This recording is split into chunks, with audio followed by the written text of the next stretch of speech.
나이 들면 사는 게 재미없다는 분들이 많습니다. 실제로 우리나라 70세 이상 노인의 여가 생활을 들여다보면 50% 이상을 TV 시청에 보내고 있었습니다. 집에서 TV만 보면서 삶이 무료하게 흘러가는 거죠. 우리나라 중장년층 대부분이 열심히 살아왔지만 어떻게 노는지는 잘 배우지 못한 분들이 많습니다. 은퇴 전에는 가족 부양하느라 열심히 힘겹게 살았는데 은퇴 후에는 집에서 TV만 보면서 삶을 보내면 너무 억울하지 않겠습니까? 오늘은 황창현 신부님의 에세이에서 고령화 시대의 행복한 노후를 사는 법을 소개해 드리겠습니다. 영상을 시청하시고 나면 베이비 부머 세대들이 어떻게 살아야 하는지, 자식과는 어떻게 살아야 하는지, 자식에게 유산을 먼저 물려줘도 되는지, 어떻게 해야 행복한 노후가 되는지를 아시게 될 겁니다. 시작하겠습니다. 베이비 부머라는 폭탄. 지금 장년기에 접어든 1955년생부터 1963년생들을 베이비붐 세대라 부릅니다. 한국전쟁이 끝나고 세상이 좀 평화로워지자 출산율이 엄청 올라갔습니다. 사실 이것은 세계적인 추세로 비단 우리나라 문제만은 아닙니다. 아무튼 그 8년 동안 태어난 베이비붐 세대가 710만 명이라고 하는데 전문가들은 이들을 웬만한 폭탄보다 무서운 존재로 봅니다. 왜 그럴까요? 첫째, 이들은 나이를 먹어가면서 생산 활동을 하는 세대가 아니라 소비 활동을 하는 세대가 됩니다. 그동안 모아둔 돈을 한 푼, 두 푼 쓰면서 살아가는 세대라는 뜻입니다. 그런데 통장에 돈 좀 있고 따로 모아둔 재산이라도 있다면 그나마 낫겠지만 베이비 부머 가운데 이런 분들은 얼마 되지 않습니다. 평생을 자식 뒷바라지 하느라고 알뜰히 모은 재산을 다 바쳤는데 노후 대책이랄 게 달리 없기 때문입니다. 늙어서 자식 덕 볼 생각 없다고 말이 하지만 누구에게나 속으로는 보상 심리가 있습니다.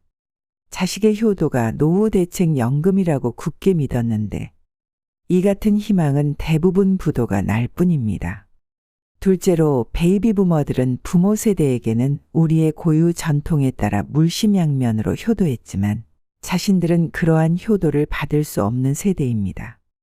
이들은 우리나라에서 마지막으로 효도하고 그 같은 효도를 되받을 수 없는 첫 번째 세대가 됩니다. 생각해 볼까요?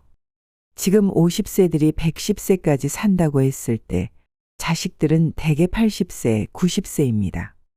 그렇다면 110세 된 엄마가 80세 된 아들에게 너는 왜 나를 안 찾아오니? 라고 섭섭해할 텐데 80세 된 자식이 110세 된 부모를 자주 찾아가서 봉양하기란 상식적으로 힘든 일입니다.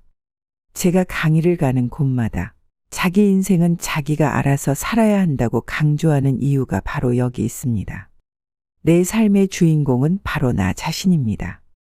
이제는 늙어서 자식이 효도하면 행복한 노인이고 불효하면 불행한 노인이라는 생각을 내다버려야 합니다. 이제 나이에 상관없이 자신의 행복은 자신이 책임져야 하는 세상입니다. 하지만 불행하게도 오늘을 사는 노인들은 주체적인 삶과는 한참 동떨어져서 살고 있습니다. 여전히 자식 걱정에 발이 묶여있는 그들은 1년 365일 오로지 자식만 바라보는 해바라기가 되어 그것만이 유일한 낙이고 삶의 보람으로 여기며 지냅니다. 하지만 자기 갈 길이 바쁜 자식은 부모 곁을 매몰차게 떠나고 맙니다. 부모에게 이것은 배신입니다. 너무 분하고 억울해서 잠이 안 올 지경입니다. 그때부터 화가 나기 시작합니다. 모든 게 며느리 탓인 것 같습니다. 그래서 틈만 나면 며느리를 욕하면서 원수 대하듯이 합니다. 자신의 인생은 포기하고 온통 가족을 위해 희생하며 살아왔는데 인생 마지막에 찾아온 허무감에 자식 원망, 며느리 원망, 세월 탓을 하면서 화가 난 채로 살아갑니다. 2010년 우리나라 100세 이상 노인들이 약 1,800명이었는데 그중 여자가 1,700명이고 남자는 100명이었습니다. 그만큼 여자가 남자보다 장수한다는 뜻입니다. 그런데 4년 뒤인 2014년에 조사해보니 100세 이상 노인이 약 14,700명으로 10배나 늘어났습니다. 놀라운 사실은 70세 이상만 해도 300만 명이 넘고 65세 이상은 700여만 명이라는 것입니다. 그런데 초등학교 어린이는 270만 명에 불과하니 결국 노인 인구가 2배가 넘는 셈입니다. 말로만 듣던 저출산 고령화 현상이 바로 이것입니다. 아이보다 노인이 더 많은 나라가 과연 정상일까요? 거리에 나가보면 아이 하나 지나갈 때 노인 둘이 돌아다닙니다. 우리 어렸을 때 골목길에는 구슬치기, 딱지치기 하는 꼬맹이들이 바글바글했습니다. 어느 동네를 가든 10여 명의 아이들이 온 동네를 휘젓고 뛰어다녔습니다. 하지만 요즘은 골목길을 놀이터 삼아 신나게 놀고 있는 아이들의 그림자도 찾기 어렵습니다. 오늘을 사는 베이비 부머들이 모두 65세 이상이 되면 노인 인구가 1200만 명이 됩니다. 먼 장래 일이 아닙니다. 베이비 부머 세대들의 막내인 1963년생이 2016년 현재 54세이니 딱 10년 뒤 이야기입니다. 그때는 초등학교 아이들이 고작해야 200만 명 내외일 텐데 그러면 대한민국은 온통 노인들로 북적거리는 노인왕국이 된다는 얘기입니다. 길거리에 아이 하나의 노인 6명이 돌아다닐 것입니다. 어마어마한 변화이고 그만큼 심각한 일입니다. 그런데 더 큰 문제는 국가든 개인이든 이에 대한 대비가 너무 소홀하다는 것입니다. 60대는 그나마 괜찮습니다. 자아실현이 안 되었다고는 해도 그나마 아직은 다리가 쓸만하니 그럭저럭 돌아다닐 수 있습니다. 문제는 80대입니다. 80대가 되면 사는 재미가 하나도 없습니다. 갈 데도 없고 찾아오는 사람도 없고 오라는 곳도 없습니다. 그래서 하루 종일 집안에 틀어박혀 있습니다. 아이들은 하루에 200번 웃고 20대는 하루에 20번 웃는다는 말이 있습니다. 하지만 80대는 하루 종일 단 한 번도 웃지 않습니다. 하루에 한 번은커녕 일주일이 지나도록 크게 웃을 일이 안 생깁니다. 90세에 100세가 되면 점점 더 심각해질 것입니다. 웃지 않는 사람, 기쁨을 잃은 삶은 이미 생명력을 상실한 것과 마찬가지입니다. 인간은 지구상에서 소리내어 웃을 수 있는 유일한 동물입니다. 눈꼬리가 쫙 올라가고 입꼬리도 방긋 당겨지게 크게 웃으면 얼굴에 따뜻한 기운이 번지고 밝은 빛이 흘러넘칩니다. 그런데 웃음을 잃은 노인들은 얼굴이 내려앉아 있고 생기가 하나도 없습니다. 감사와 기쁨 없이 계속 더 살아야 한다면 오래 사는 것이 축복만은 아닐 것입니다. 그래서 저는 이렇게 권합니다. 80세가 넘어서도 웃으면서 살고 싶다면 무조건 집을 나가야 합니다. 집에만 있으면 자식이 원망스럽고 자기 인생이 한탄스럽고 세상이 절망스럽다는 생각밖에 들지 않습니다. 지난날 고생하고 힘들었던 일밖에 떠오르지 않아 가슴을 치며 신세 한탄을 하게 됩니다. 이것도 하루 이틀이지 허구한 날 반복되면 자식들은 늙은 부모 가까이 하기가 싫어집니다. 실제로 이렇게 부모가 죽을 때까지 소식 끊고 살아가는 자식들이 많습니다. 해 뜨면 나갔다가 해 지면 들어오라. 제가 새로운 사자성어 하나 소개하겠습니다. 누죽걸산입니다. 누우면 죽고 걸으면 산다는 뜻입니다. 스스로 나이를 먹을 만큼 먹었다고 생각된다면 이 말을 가슴에 새겨야 합니다. 아무리 다리에 힘이 없어도 걷고 또 걸으며 세상 속에 뛰어들어야 합니다. 가만히 누워서 천장만 바라본다면 스스로 죽음을 재촉하는 것과 같습니다. 전국적으로 100세 이상 된 노인들 숫자가 이제 2만 명에 접근하고 있습니다. 대부분 할머니들인 이 노인들에게 의사들이 건강 상태를 살펴보면서 장수 비결을 물었더니 이런 대답이 돌아왔습니다. 나는 해만 뜨면 집을 나갔다가 해가 져야 돌아와. 해만 뜨면 집을 나간다는 말은 무슨 일이 있어도 몸을 움직인다는 것입니다. 경복궁, 덕수궁에도 가고 친구네 집도 가고 온천도 하고 제주도 여행도 하고 성지순례도 떠나고 돌아다닐 수 있을 때까지 계속 돌아다녀야 합니다. 기차도 타고 배도 타고 비행기도 탑니다. 그러니 이런 분들은 너무도 지친 나머지 아이고, 이젠 더 이상 못 돌아다니겠다 하시고는 주무시다 돌아가십니다. 나이를 먹었다고 집에만 있다 보면 제일 큰 문제가 허벅지 근육이 풀리는 것입니다. 옛날 사람들은 몸에 근육이 많았습니다. 두 손으로 물건을 번쩍번쩍 들어 나르고 자유자재 두 발로 걷고 뛰고 했으니 근육이 단단한 건 당연했습니다. 지금도 아프리카에 가보면 차도 안 타고 수십 킬로미터를 걸어만 다니는 사람들이 태반인데 하나같이 운동선수처럼 군살 없는 몸매의 근육이 울끈불끈 보기 좋습니다.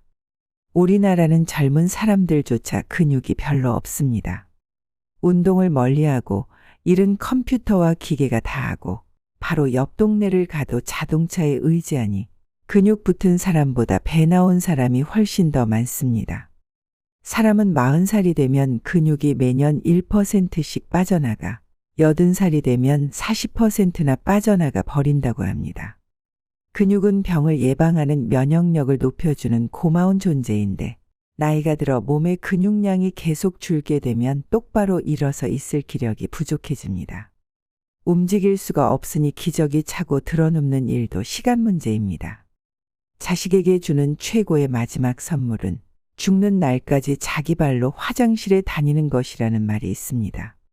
누워서 똥 싸는 상황이 되면 삶의 질은 최악이 됩니다. 우리나라 65세 이상 인구 650여만 명 가운데 10%에 가까운 64만여 명이 치매에 걸렸다는 통계가 있습니다.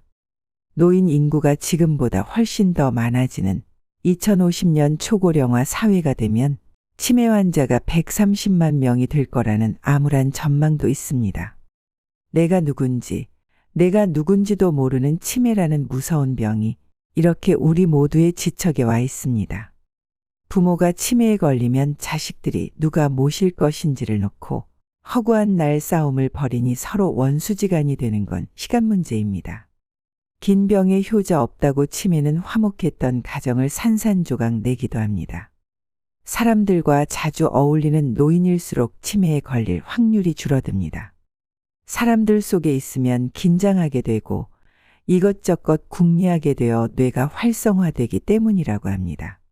그러니 노인들은 해가 뜨면 집에서 나갔다가 해가 질 때쯤 집으로 돌아오며 하루하루를 스스로 활기차게 보내야 합니다.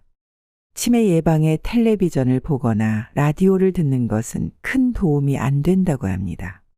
그보다는 소리내어 책을 읽거나 노래를 부르든가 일기를 쓰는 것처럼 창의적인 활동이 좋다고 합니다. 도시보다 농촌 지역에서 치매 환자가 현저히 적은 이유는 농촌 노인들은 하루 종일 논이며 밭에서 온몸을 움직이기 때문입니다. 하루 종일 텔레비전을 켜놓고 멍하니 앉아있는 일은 당장 그만두고 밖으로 나가 사람들과 어울리며 이 일, 저 일 해보는 게 치매 예방에 좋고 무엇보다 사랑하는 자식 고생 안 시키는 일이 된다는 사실을 잊지 마십시오. 불효자 방지법. 70세가 되어 이제 살 만큼 살았으니 자식들에게 남은 재산을 물려준다면 어떻게 될까요? 그런 마음을 먹고 있다면 당장 멈추십시오. 자식도 잃고 자기 인생도 잃어버리는 지름길이기 때문입니다. 2015년 10월 2일 노인의 날에 법무부 산하 민법개정위원회가 불효자 방지법이라는 민법 개정안을 마련해서 입법 절차를 밟기 시작했습니다. 이 법은 자녀들이 재산을 상속받은 후에 부모를 부양하는 의무를 다하지 않으면 법으로 규제한다는 내용입니다. 자식에게 평생 모은 재산을 나눠줬는데 부모 용돈은커녕 찾아오지도 않고 불효를 한다면 그 재산을 고스란히 되돌려받을 수 있다는 법입니다. 저는 이 얘기를 들으면서 머리를 갸웃거리지 않을 수 없었습니다. 현실적으로 70대 이상 노인들 가운데 자식이 불효를 한다고 해서 재산을 돌려받겠다고 소송할 수 있는 분이 얼마나 될까요? 평생을 법 없이 살아왔는데 다 늙어서 자식하고 돈 문제로 재판을 벌일 수 있을까요? 모르긴 몰라도 속이 새까맣게 타도 그저 참고 살아가는 부모들이 훨씬 많을 것입니다. 어느 성당에 강의 갔을 때 들은 얘기입니다. 6억 원을 들고 아들네 집으로 들어간 할머니가 있습니다.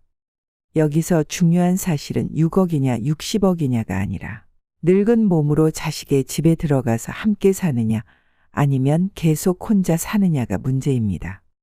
자식이 내 집에 들어와서 사는 것과 늙은 내가 자식 집에 들어가서 사는 것은 하늘과 땅 차이입니다. 자식이 들어와서 살다가 마음에 들지 않으면 나가라고 하면 되지만 늙은 내가 자식하고 살겠다고 합쳤는데 아들 며느리가 마음에 안 든다면 부모가 나가야 하는 게 요즘 현실입니다. 내가 살면 얼마나 더 살까 이렇게 생각하지 마십시오. 요즘 같은 100세 인생 시대에 일찍 죽는 것도 쉽지 않습니다. 70세의 아들과 함께 살기 시작한 늙은 어머니가 90세가 되어도 건강한 경우는 허다합니다. 그래도 자식 옆에 있으면 의지가 되고 행복하겠지 하는 막연한 기대로 그 할머니는 6억 원을 들고 아들네 집으로 들어갔습니다. 그런데 할머니는 냉장고에 있는 사과 한 알도 마음대로 먹지 못했다고 합니다. 이거 혹시 며느리가 손자 먹이려고 갖다 놓은 건 아닐까? 이거 먹었다가 며느리가 대놓고 화내면 피차 민망한 일인데. 그래서 며느리한테 전화 걸어 사과 한 알을 먹어도 되는지 물어봤다고 합니다. 제가 하고 싶은 말은 대체 왜 그렇게 사느냐 하는 것입니다. 6억 원이면 3억짜리 아파트 하나 사고 한 달에 100만 원씩 30년은 먹고 살 수 있습니다. 그렇게 혼자 편안하게 먹고 싶은 과일 마음대로 먹고 살 수 있는데 왜 굳이 자식한테 가서 서로 불편하게 사느냐 하는 겁니다. 자식들에게 재산 나눠주고 함께 사는 건 노년의 삶에서 최악입니다. 눈치를 보거나 자존심이 상하는 상황은 둘째 치더라도 아예 자식하고 원수가 되는 수도 있습니다. 물론 그렇지 않은 가정이 더 많을 것입니다. 불효자 방지법은 대다수 자녀들에게 적용되는 법도 아닙니다. 하지만 돈 문제 앞에서 현실은 그리 만만치 않습니다. 돈은 멀쩡한 사람도 착한 본성을 잃게 만들기 십상입니다. 노인이 되더라도 내가 쓸 몫은 반드시 남겨두고 오로지 나만을 위해 써야 합니다. 쓸 만큼 쓰고 나서 돈이 남게 되면 그때 자식에게 주면 됩니다. 고령화 사회에서 행복 찾기. 신부님하고 살고 싶어요. 텔레비전을 통해 제 강의를 보고 들은 할머니들은 제가 참 착한 사람이라고 생각하시는 것 같습니다. 아들은 나를 구박해도 언제나 환하게 웃으면서 강의하는 황 신부님만은 나를 받아줄 거야. 아마도 그런 생각들을 하시나 봅니다.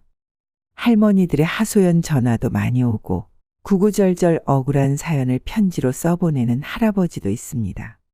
내용을 들어보면 기구하지 않은 사연이 없고 너무 기가 막혀 말문이 막히는 내용도 많습니다. 자식들한테 재산을 몽땅 나눠줬는데 모른 척한다거나 박사학위 받고 교수를 하도록 공부시켰는데 얼굴 보기도 힘들다는 분도 있고 젊어서부터 이래저래 사업자금을 대줘서 회사도 크게 하는 자식인데 어느 날부터 부모, 형제하고 담을 쌓고 살고 있다는 하소연도 있습니다. 그분들 모두가 아직 멀쩡하고 건강하니 산 높고 물 맑은 평창 생태마을에 와서 설거지도 하고 빨래도 하고 청소도 하면서 제 옆에서 살면 여한이 없이 행복하겠다고 고집을 부리십니다. 이런 분들은 해외 강의에서도 많이 만나기도 하는데 이래저래 천주교 신부인 저하고 살자는 여자들이 참 많습니다. 1년에 500명도 넘습니다. 제가 직접 받은 전화 가운데 이런 분도 계셨습니다. 85세 된 할머니인데 어느 날 60대 아들이 그러더랍니다. 어머니는 어차피 내가 모셔야 하고 어머니도 나랑 살고 싶어 하지 않느냐. 자기한테 5천만 원이 있고 어머니는 3억 원이 있으니 그 돈을 자기한테 주면 아파트 분양을 받아서 잘 모시고 살겠다. 이러더랍니다. 할머니는 아들 말이 그럴싸하다고 여겨서 함께 살기 시작했습니다. 그러던 어느 날 할머니에게 돈이 좀 필요한 일이 생겼답니다. 그래서 아들한테 500만 원만 달라고 했는데 이때부터 어머니와 말을 하지 않더랍니다. 한 집에 사는데 얼굴을 봐도 대면대면 말조차 섞지를 않으니 남도 아닌 자식에게 무시를 당하는 할머니 심정이 오죽했겠습니까? 이 할머니가 저한테 전화를 했습니다. 생태마을에 빈방 하나 달라시며 저하고 살고 싶다고 하셨습니다. 25살 건강한 처자가 같이 살자고 해도 빈방이 없어 거절하는 판인데 85살 된 할머니가 같이 살고 싶다고 하니 참 갑갑한 얘기입니다. 제가 할머니에게 말씀드렸습니다. 할머니, 여기는 피정하는 집이라 빈방이 따로 없습니다. 제가 할머니 같은 분들이 하도 많아 요양원이라도 할까 생각 중인데 그때까지 기다려주세요. 제가 거듭 정중하게 거절했더니 할머니가 이렇게 말씀하셨습니다. 강의할 때 보면 노인들 심정을 누구보다 잘 이해해 주는 것 같더니 아니 이럴 수 있어요. 정말 너무하시네요. 제가 진즉에 자식들한테 재산 나눠주지 말라고 그렇게 간곡히 말씀을 드렸는데 그 말은 하나도 안 듣고 지금 본인 처지만 생각하니 화가 나시는 겁니다. 제가 계속 죄송하다며 거절을 하자 할머니는 이렇게 말하고는 전화를 뚝 끊으셨습니다. 신부님도 우리 아들이랑 하나도 다를 게 없네. 제대로 돈 쓰는 법을 알아야 한다. 2015년 울산에서 일어난 일입니다. 112로 도움을 청하는 노인의 전화가 걸려왔는데 발음이 부정확해서 무슨 말을 하는지 도무지 알 수 없었다고 합니다. 경찰이 신고 장소를 추적해서 어느 작은 주택 안으로 들어가자 쓰레기가 잔뜩 쌓인 방 안에 다 죽어가는 몰골로 노인 한 분이 누워 있었습니다. 열흘 동안 두유 2개로 버텼다는 노인은 극심한 영양실조에 걸려 있었습니다. 고독사 직전까지 갔던 그 노인의 아내는 몇 년 전에 죽고 하나 있는 딸은 교통사고를 당해 식물인간 상태로 입원해 있어 사실상 일가친척 하나 없이 방치되어 있었습니다. 그런데 더 놀라운 이야기가 있습니다. 지난 1년 동안 폐지를 수집하면서 근근히 연명해온 이 노인의 신상을 경찰이 조사해보니 그분 명의로 되어 있는 3층짜리 빌딩이 나오더랍니다. 월세도 한 달에 165만 원씩 통장으로 따박따박 들어오는 건물이었습니다. 죽은 아내가 오래전에 노후 대책으로 장만한 건물인데 노인은 통장에 수천만 원이 쌓여 있는데도 까맣게 모르고 그렇게 비참하게 살다가 죽기 직전까지 갔던 것입니다. 돈을 버는 법은 배웠지만 쓰는 법은 모르는 사람들이 많습니다. 개처럼 벌어서 정승같이 쓰라는 말이 있습니다. 하지만 요즘은 개처럼 벌어서 쌓아두기만 하고 제대로 쓰지 못하고 죽는 사람이 많습니다. 요즘 인터넷에 쓰주회라는 동호회가 있다고 합니다. 쓰다가 죽자라는 말입니다. 그러나 말이 그렇지 평생 악착같이 번 돈을 쓰다가 죽는 사람은 얼마 되지 않습니다. 어르신들 가운데 예전에 몰래 숨겨놓은 비상금을 어디 두었는지 까먹은 분들이 꽤 있을 겁니다. 그분들 집에서 장롱을 뒤지거나 침대 밑을 뒤지면 아마 꽤 많은 돈이 나올지도 모릅니다. 죽자 사자 모으기만 했을 뿐 쓰는 데는 벌벌 떨고 살아온 분들이니 그럴 수밖에 없습니다. 자식들 학비를 위해서는 몇백만 원씩 아낌없이 내주고 용돈으로 쓰라며 한 번에 몇십만 원씩 주었으면서도 정작 자기 자신을 위해서는 옷 한 벌도 아끼고 해서 여행 한 번 가는 것도 마다하신 분들입니다. 전국적으로 폐지를 줍고 다니시는 할머니나 할아버지들 뒤를 캐보면 많은 경우 자식들에게 있는 재산 다 털어주고 자신은 거리에서 골판지나 신문지를 주워다 팔아 밑바닥 생활을 하고 있는 경우가 많습니다. 죽어라 모은 돈 한 번 멋지게 써본 적 없는 노인들이 자식에게 유언이라며 남기는 말이 무엇인지 아십니까? 너는 나처럼 살지 마라입니다. 그렇다면 어떻게 살아야 할까요? 어떻게 살아야 부모처럼 살지 않는 것일까요? 미국의 샤갈, 해리 리버만 이야기. 해리 리버만이라는 노인이 있습니다. 폴란드계 유대인으로 미국으로 이민 가서 큰 돈을 벌었습니다. 은퇴 후에는 노인 학교에 나가서 친구들과 잡담을 나누거나 체스를 두는 일이 유일한 소일거리였습니다. 어느 날 몇 년 동안 함께 체스를 두었던 친구가 병이 들어 노인 학교에 못 나오게 되었습니다. 하는 수 없이 온종일 멍하니 소파에 앉아 시간을 보내고 있는데 봉사자로 온 젊은이가 이렇게 말했습니다. 할아버지 그렇게 가만히 계시지만 말고 2층에 화실이 있으니 거기 가서 그림이라도 그리시는 게 어떠세요? 평생 붓이라고는 한 번도 잡아본 적이 없는 할아버지가 의아한 표정으로 물었습니다. 내 나이 이제 80살을 바라보고 있고 그림을 배워본 적도 없는데 어떻게 그리겠어? 또 이 나이에 그림을 배운다고 어느 세월에 제대로 된 그림 한 장이라도 완성하겠어? 그러자 젊은이는 배우는데 나이가 문제될 게 뭐냐며 화실에 가서 구경이라도 하고 오라고 권했습니다. 노인은 달리 할 일도 없어서 그냥 소일거리 삼아 화실로 향했습니다. 그런데 이게 웬일입니까? 화실에 올라가서 도와주며 물감을 보는데 돌연 이상한 마음이 일었습니다. 어린 시절 뛰어놀았던 폴란드 고향 마을을 그리고 싶은 욕망이 분수처럼 샘솟기도 했습니다. 그렇게 해리 리버만은 77세에 그림을 배우기 시작했고 얼마 후 사람들로부터 미국의 샤갈이라고 불리는 유명 화가가 되었습니다. 샤갈은 피카소와 함께 20세기 최고 화가라 불릴 만큼 유명한 인물입니다. 77세에 처음 그림을 그리기 시작한 해리 리버만에게 그런 별명이 붙었으니 얼마나 재능이 뛰어났는지 짐작이 갑니다. 해리 리버만은 103세까지 살면서 총 21회에 걸쳐 전시회를 열어 사람들에게 큰 박수를 받았습니다. 해리 리버만은 화가로서 명성이나 작품이 얼마에 팔리는지에 대해서는 관심이 없었습니다.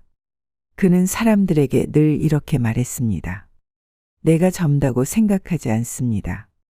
하지만 내가 늙었다고 생각하지도 않습니다. 다만 지금은 내 나이만큼 성숙하다고 말할 수 있습니다.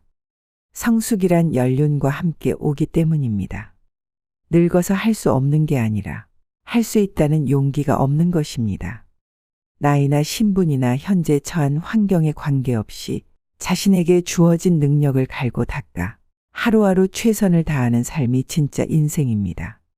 생활의 달인이라는 텔레비전 프로그램을 보면 굳이 명문대라 불리는 대학을 나오지 않아도 자신의 재능을 끝도 없이 개발하고 즐기는 비범한 사람들이 많다는 사실을 알 수 있습니다. 그들은 자신이 좋아하는 일이 무엇인지 알고 그 일에 온 힘을 쏟는 삶으로 자신의 인생을 만든 진정한 성공자들입니다. 해리 리버만은 자신의 100번째 생일 파티에 모여든 축하객들에게 이렇게 말했습니다. 하고 싶은 일이 있나요? 그럼 그냥 시작하세요.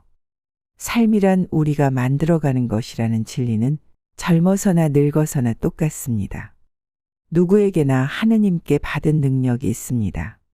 그 능력은 나이가 들었다고 사라지는 게 아닙니다. 79세에 발레를 시작해서 90세에 무대 위에 선 발레리노도 있고 학교 문턱에도 못 가보고 평생 물고기만 잡아온 어부가 98세에 글을 배워 수필 작가가 된 경우도 있습니다. 누구에게도 늦은 시작은 없습니다. 시작할 용기만 있으면 됩니다. 나이가 60세라면 앞으로 40년의 시간이 남아 있습니다. 그토록 긴 시간이 자기 인생 앞에 펼쳐져 있는데 집에만 틀어박혀 자식 탓, 세상 탓만 하고 있다면 너무 안타까운 일입니다. 인생은 무엇보다 먼저 재미가 있고 그 다음에 의미가 뒤따라야 합니다. 그러나 단지 의미만 찾는 사람들은 답답합니다. 의미만 따지면 경직되고 타협할 줄 모르고 고집을 부립니다. 반면에 재미만 찾는 사람은 주변을 괴롭힙니다. 자기 재미만 찾느라 가족이나 친구들을 힘들게 하고 고통에 빠뜨립니다. 그러니 재미와 의미를 동시에 찾아야 합니다. 그래야 두루두루 기쁘게 살 수 있습니다. 이렇게 기쁘게 살았던 사람들은 죽어서도 하느님께 가서 할 말이 있습니다. 하느님, 제게 주신 능력을 세상에 나가서 잘 쓰고 살았습니다. 자아실현 열심히 잘하고 왔습니다. 세상은 너무 아름답고 살만한 곳이었습니다. 감사합니다. 어떠셨나요? 오늘 영상을 통해 자식들과 어떻게 지내야 하는지 알게 되셨을 겁니다. 또 행복한 노년을 위해서 여가 시간을 어떻게 보내는 게 바람직한지도 말이죠. 집에만 틀어박혀서 세상 탓하지 말고 밖으로 나가보세요. 용기 내서 새로운 것도 배워보고요. 나이 들었다고 배울 능력이 없는 게 아닙니다. 배울 용기가 없는 거죠. 용기 내어 새로운 걸 시도해보고 밖으로 나가보세요. 분명 이전보다 더 행복한 삶을 사실 수 있을 겁니다. 다음에도 여러분 삶에 지혜를 드리는 영상으로 돌아올 테니까요. 구독해 두시면 영상을 놓치는 일이 없겠죠? 여기까지 인생책이었습니다.